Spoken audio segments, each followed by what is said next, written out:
Assalamualaikum warahmatullahi wabarakatuh. Kembali lagi di channel Istana Misteri. Untuk kisah yang akan saya bawakan kali ini yaitu sebuah kisah yang berjudul Nurbaidah setelah mati suri selalu diikuti oleh arwah ibu muda. Dan sebelum kita lanjut ke ceritanya, tekan dulu tombol like video ini. Dan jangan lupa tekan juga tombol subscribe channel ini. Nyalakan juga lonceng notifikasinya agar tidak ketinggalan cerita-cerita baru dari channel ini. Dan seperti apa untuk kisah kali ini? Langsung saja kita masuk ke ceritanya.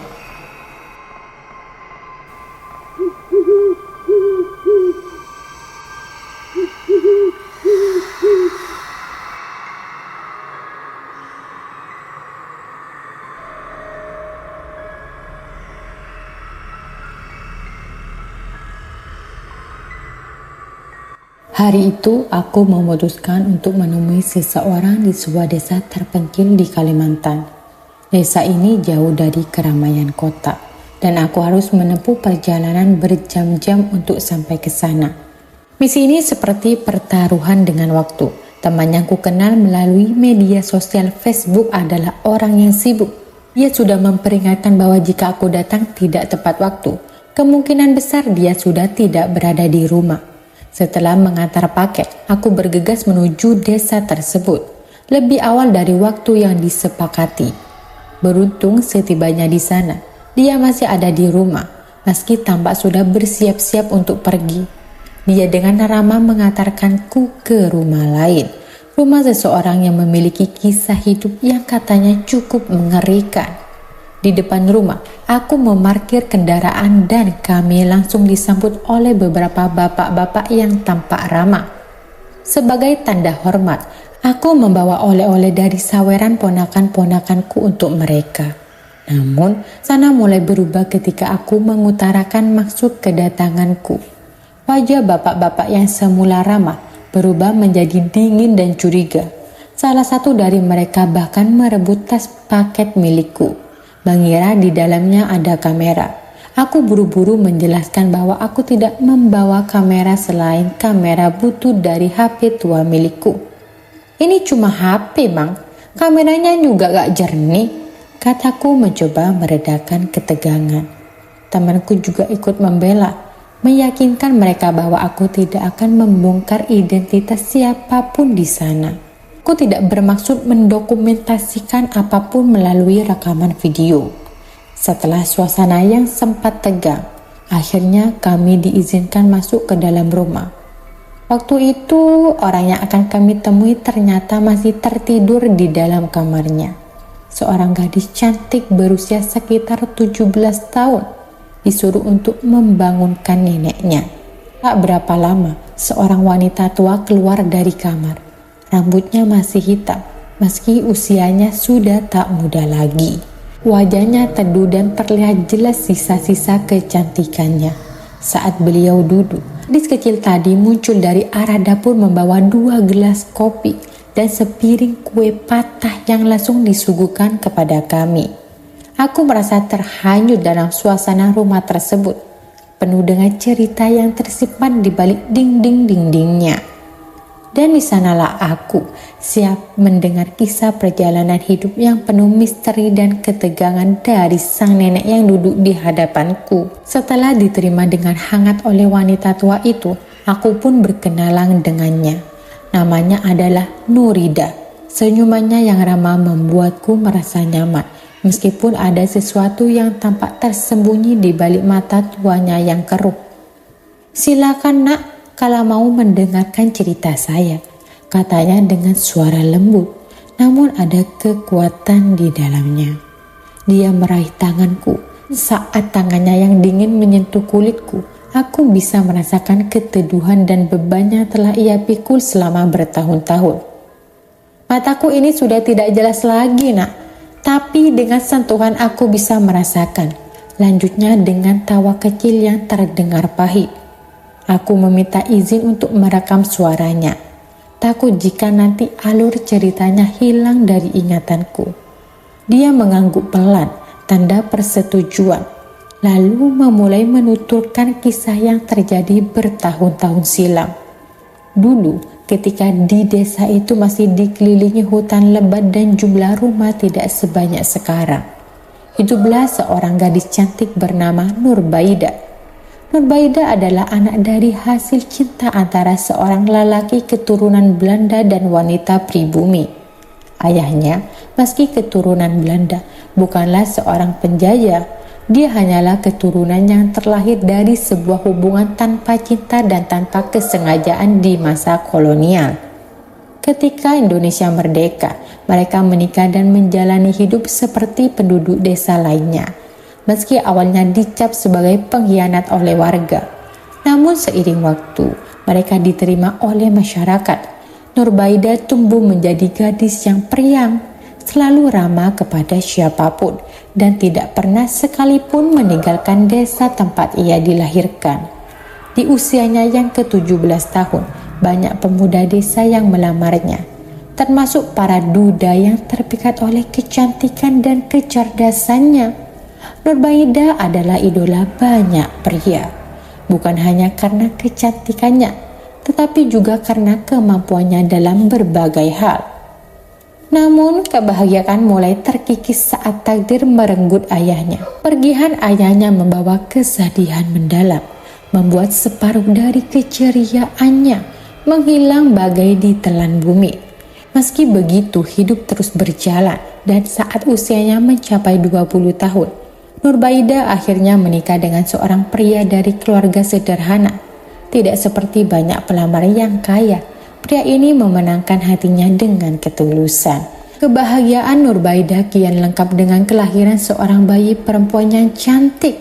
Sayangnya, kebahagiaan itu tidak berlangsung lama. Saat usaha suaminya semakin maju, Nurbaida tiba-tiba jatuh sakit. Bentol-bentol merah muncul di sekujur tubuhnya, semakin membesar dan berisi nanah, mirip cacar tapi bukan. Berbagai upaya dilakukan untuk mengobatinya, namun semuanya sia-sia. Akhirnya Nurbaida pasrah, menyerahkan semuanya kepada Tuhan.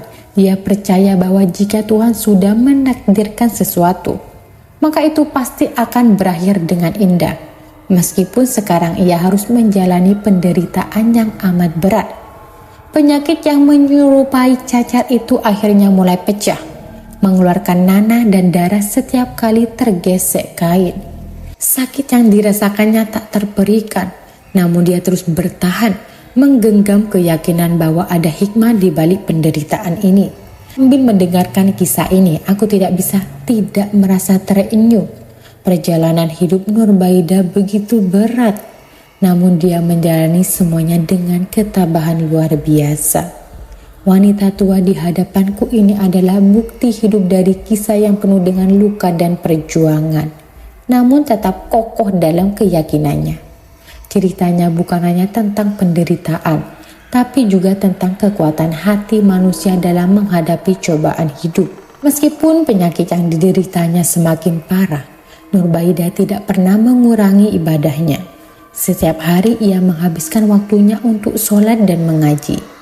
Anehnya, rasa sakit yang tak tertahankan itu tampak lenyap saat ia tengah sholat. Bahkan ketika mukena yang dipakainya tergesek-gesek pada luka-luka di tubuhnya, darah tidak keluar sama sekali. Waktu terus berlalu dan suami Nurbaida semakin sibuk dengan pekerjaannya. Ia akhirnya memutuskan untuk memperkerjakan seorang gadis sebagai pengasuh anak mereka. Awalnya Nurbaida setuju, namun tidak lama setelah gadis pengasuh itu mulai tinggal di rumah mereka, keadaan Nurbaida semakin memburuk. Penyakitnya kian parah dan ia mulai kesulitan menelan makanan karena rasa sakit yang luar biasa di tenggorokannya. Pada suatu malam, Nurbaida merasa bahwa akhirnya hidupnya sudah dekat. Dalam keputusannya, ia meminta suaminya untuk mengizinkannya memeluk, mencium dan mengucapkan selamat tinggal pada anaknya. Namun, gadis pengasuh itu menghasut suaminya, mengatakan bahwa borok di tubuh Nurbaida bisa menular jika disentuh.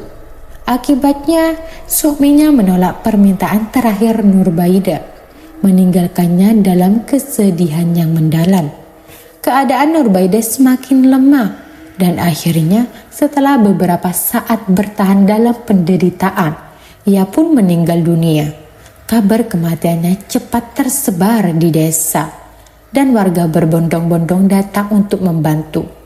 Keesokan harinya saat jenazah Nurbaidah dimandikan, para wanita yang bertugas memandikan jenazah melihat sesuatu yang aneh. Dari lubang-lubang borok di tubuhnya, tampak seperti ada sesuatu yang keluar. Tetapi mereka memilih untuk tidak mengomentarinya dan melanjutkan proses memandikan. Setelah selesai, proses pengkafanan pun dimulai. Namun keanehan kembali terjadi. Saat kain kafan dibentangkan untuk menutupi tubuh Nurbaidah, borok yang sebelumnya menganga tiba-tiba menutup dan hilang dengan sendirinya. Semuanya yang hadir saling berpandangan dengan kebingungan, tetapi tetap melanjutkan pengkafanan hingga selesai.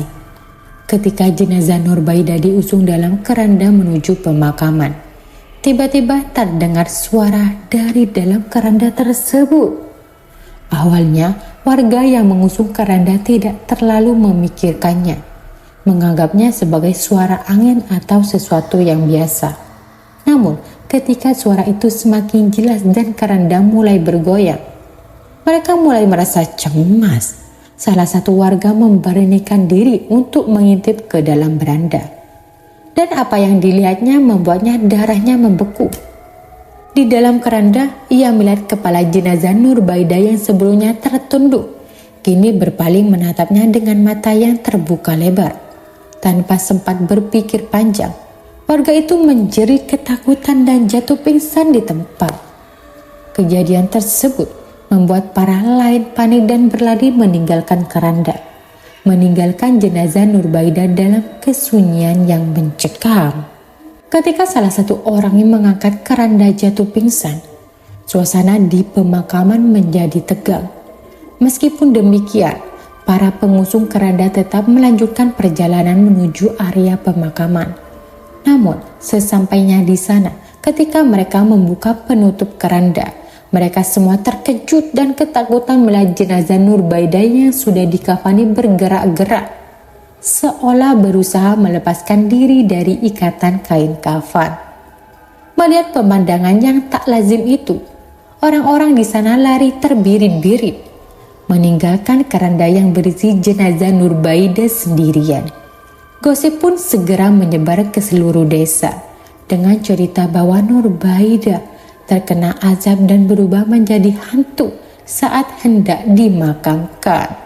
Sementara itu, di area pemakaman, Nurbaidah yang baru saja hidup kembali dari kematian, berhasil melepaskan diri dari kain kafannya. Dengan menggunakan kain kafan untuk menutupi tubuhnya, ia berjalan perjalanan menuju desa. Pengalaman mati suri yang dialaminya membuat Nurbaidah gemetar ketakutan. Tidak henti-hentinya ia istighfar dan memohon ampun kepada Allah Subhanahu wa Ta'ala. Saat tiba di desa, suasana mendadak sepi. Nurbaidah kembali ke rumahnya yang kosong tanpa ada satupun orang di sana. Ia segera masuk mencari pakaian dan setelah itu langsung berwudu dan sholat dengan khusyuk. Berjam-jam sholat tanpa pindah dari tempatnya, terus memohon ampun dan berdoa. Hingga tiba-tiba ia mendengar suara tangisan bayi dari luar. Nurbaidah yang mendengar itu segera keluar, mengira bahwa suara bayi itu adalah suara anaknya. Namun ketika ia melihat sumber suara, ternyata itu bukan anaknya. Di sana duduk seorang wanita pucat dengan luka bakar di kepalanya, sedang memangku seorang bayi. Wanita itu bertanya dengan suara lemah, "Maaf, kamu siapa? Kamu bisa melihatku?" Nurbaidah mengangguk tanpa mengerti arti pertanyaan wanita itu. "Iya, tentu saja," jawab Nurbaidah singkat. Wanita itu kemudian memohon, "Anakku, tolong anakku." Nurbaidah mendekati bayi itu dan saat ia membuka penutup bayi tersebut, tampak luka-luka di seluruh tubuhnya. Tangisan bayi itu terdengar begitu menyayat hati. "Ya Allah, kenapa bisa begini?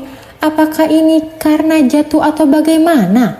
tanya Nurbaidah kaget. Namun sebelum wanita itu sempat menjawab, dari halaman rumah. Nurbaida melihat suaminya sedang berlari ke arahnya bersama tetua desa. "Assalamualaikum ya ahli kubur," ucap suaminya saat berada di hadapan Nurbaida, yang tentu saja membuatnya mengerutkan kening. "Istrimu mati sore ini, asli bukan hantu," ujar ketua desa sambil menampar lengan suami Nurbaida. Nur, tolong ceritakan tentang perjalananmu di sana," lanjut ketua desa. Mendengar itu, air matanya mulai mengalir dari mata Nurbaida. Mulutnya terbuka, namun ia tidak sanggup menceritakan apa yang telah dialami selama mati suri. Aku, ucap Nurbaida seraya menundukkan kepalanya menahan isak. "Ya sudah, tidak apa jika kamu masih syok," ujar ketua desa sambil tersenyum. Saat itu akan pergi, Nurbaida mengatakan, "Jangan tinggalkan sholatmu, bertobatlah dan mohon ampun kepada Allah." Ketua desa itu berbalik dan menatap Nurbaida sambil tersenyum. Terima kasih." Suami Nurbaida yang tadinya ketakutan, kini mulai sedikit demi sedikit memberanikan diri. Saat mereka akan masuk ke rumah, Nurbaida baru sadar bahwa wanita tadi sudah menghilang tanpa sempat menjawab pertanyaannya. Hari-hari berlalu dan kini Nurbaida sudah sembuh total dari penyakitnya. Tubuhnya tidak pernah kering dari air wudhu dan tiada hari tanpa berdoa dan beribadah. Ia kembali mengasuh anaknya, melayani suaminya dan menghabiskan waktu istirahatnya dengan mengaji. Namun pandangan orang-orang terhadapnya mulai berubah. Mereka menganggap Nurbaida aneh karena sering terlihat berbicara sendiri, baik di jalan maupun di rumahnya. Yang lebih mengkhawatirkan saat perkataan Nurbaida seringkali menjadi kenyataan. Misalnya, ketika ia menegur tetangganya, Pak Ijal, agar tidak pergi mencari ikan di malam hari karena ia merasakan ada sesuatu yang akan terjadi. Benar saja, malam itu Pak Ijal diserang oleh buaya di sungai. Beruntung ia berhasil berenang ke tepi dan selamat. Orang-orang di desa itu mulai menjauhi Nurbaida karena takut akan perkataannya. Namun, berbeda dengan tetua adat yang selalu meminta pendapat Nurbaida sebelum melakukan sesuatu. Setiap kali bertemu dengan orang-orang, Nurbaida selalu mengingatkan mereka untuk terus beribadah dan bertobat sebelum terlambat, yang membuat banyak orang merasa tidak nyaman berada di dekatnya. Nur dengan langkah gemetar dan hati yang kacau terus berjalan tanpa arah. Dia tidak bisa memahami apa yang baru saja terjadi. Bayangan arwah ibu muda yang mengajarnya masih melekat di benaknya. Suara tangis dan permohonan arwah itu bergema di telinganya. Seolah-olah dunia yang dia kenal telah berubah menjadi mimpi buruk yang tak ada habisnya. Dia terus melangkah meski kaki terasa berat dan setiap langkahnya disertai rasa takut yang mendalam. Pikirannya terus berputar-putar, mencoba mencari logika di balik semua kejadian aneh yang dia alami. Apakah ini semua hanya halusinasi? Atau memang dunia telah mengungkapkan sisi gelapnya yang tak pernah dia duga sebelumnya? Saat tiba di rumah, Nur mendapati pintu rumahnya terbuka. Ia menghela nafas dalam-dalam, mencoba menenangkan diri sebelum masuk. Saat kakinya melangkah ke dalam rumah, suasana sepi menyambutnya. Suaminya tidak ada di sana dan anak mereka juga tidak terlihat. Rasa cemas kembali menyerang hatinya. Astagfirullah, apa yang sebenarnya terjadi? Gumam Nur sambil merasakan dinginnya udara malam yang menelusup ke dalam rumah. Dia berusaha menenangkan diri dengan mengambil wudhu dan melanjutkan sholat, memohon ampun dari perlindungan kepada Allah. Nur menghabiskan malam itu dengan berdoa, berharap semua hal aneh yang dialaminya hanyalah ujian dari Allah dan akan segera berlalu. Namun, dalam hatinya, Nur tahu bahwa ada sesuatu yang salah, sesuatu yang lebih dari sekedar mimpi buruk atau khayalan. Dia merasa ada kekuatan gelap yang sedang menguji iman dan ketabahannya. Dan malam itu dalam kesunyian dan kekalutan pikirannya, Nur menyadari bahwa dia tidak lagi hanya berhadapan dengan dunia nyata, tetapi juga dengan dunia yang tak kasat mata yang penuh dengan misteri dan ancaman. Di luar rumah, angin malam berhembus pelan, membawa suara-suara yang tidak bisa dijelaskan, seakan mengingatkan Nur bahwa cerita ini belumlah selesai. Sesuatu atau seseorang masih menunggu di kegelapan, sesuatu yang belum selesai dan menuntut untuk diselesaikan. Nur kini berada dalam situasi yang tak pernah ia bayangkan sebelumnya. Terasing di sebuah gubuk kecil di tengah ladang, dengan kaki terpasung balok dan tangan terikat. Ia merasakan derita yang tak terhingga. Suaminya kecelakaan, anaknya sakit, dan kini ia menjadi korban kesalahpahaman dan ketakutan warga desa yang menyalahkannya atas segala kejadian buruk yang menimpa mereka. Malam demi malam, Nur harus bertahan dalam kesendirian, hanya ditemani oleh rasa sakit fisik dan mental yang terus menggerogoti dirinya. Teror dari arwah ibu muda dan makhluk-makhluk gaib lainnya yang dulunya menakutinya, kini justru menjadi semacam penghiburan yang aneh. Setidaknya mereka memberanikan keberadaannya yang nyata dalam hidupnya yang kini penuh dengan ketidakpastian dan penderitaan. Warga desa yang dulu ia kenal sebagai tetangga yang ramah dan peduli, kini berubah menjadi sosok-sosok yang penuh kebencian. Setiap pagi mereka datang untuk memberinya sedikit makanan. Namun tatapan mereka penuh dengan kebencian dan rasa takut. Mereka ingin Nur segera mati, berharap dengan kematiannya, teror yang menimpa desa akan berakhir.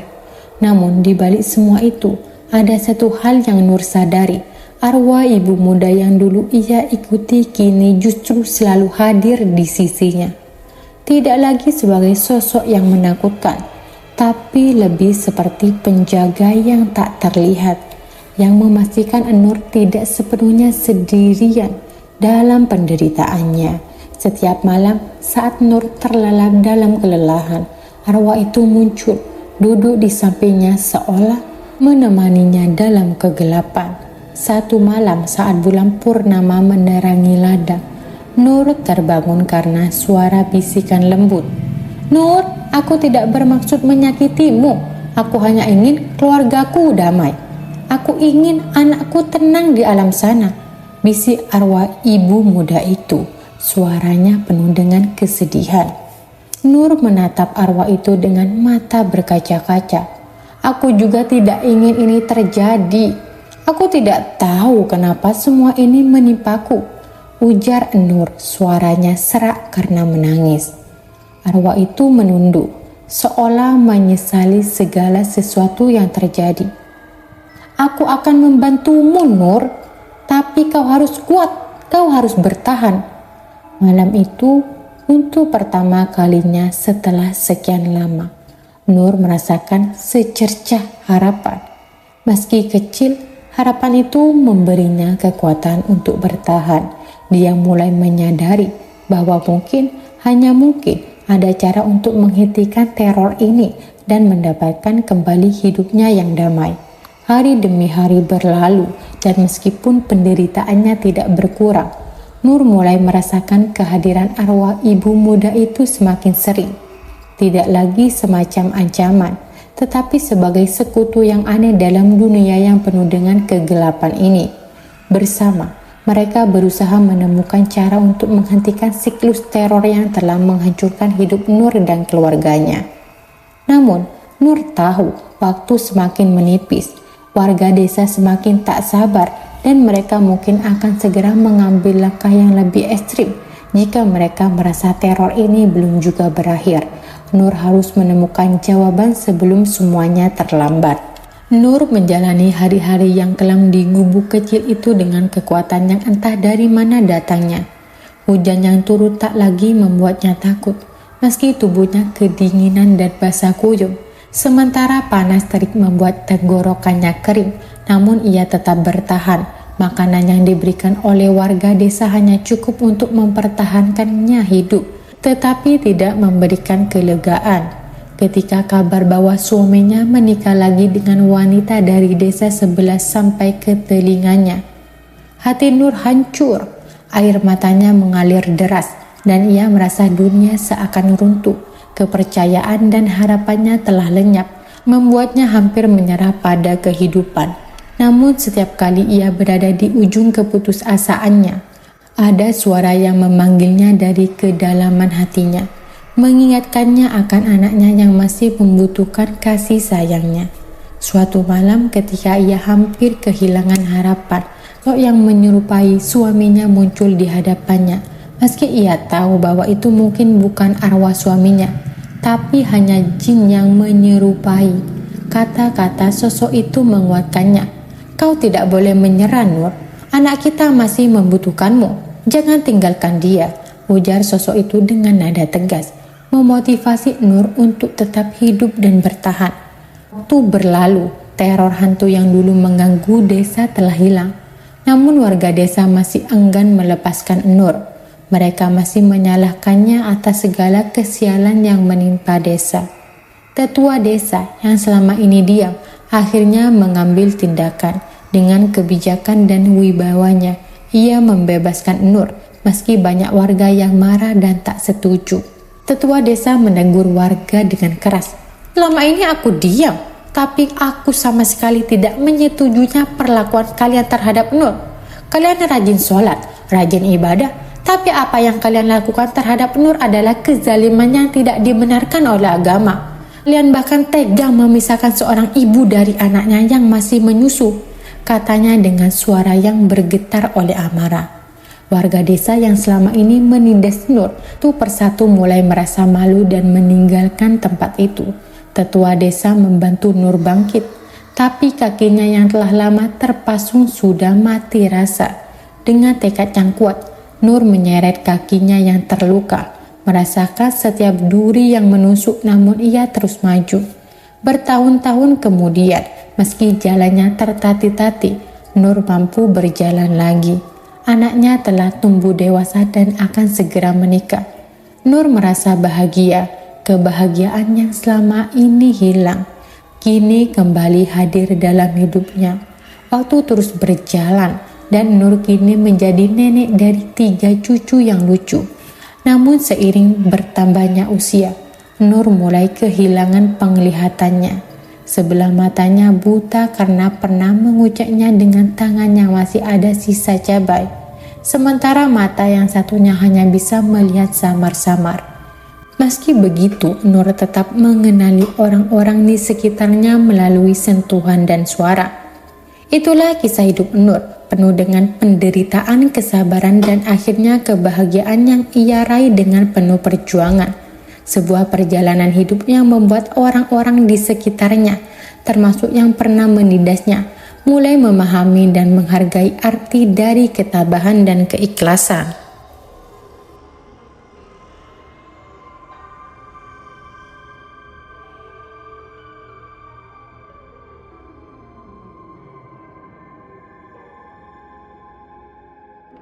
Baik teman-teman, sekian untuk kisah kali ini. Bagaimana menurut kalian tentang kisah ini? Tulis di kolom komentar. Dan buat teman-teman yang baru bergabung, jangan lupa untuk like, comment, share, serta subscribe channel ini. Dan nantikan kisah-kisah horor berikutnya. Tetap di channel Istana Misteri. Terima kasih. Wassalamualaikum warahmatullahi wabarakatuh.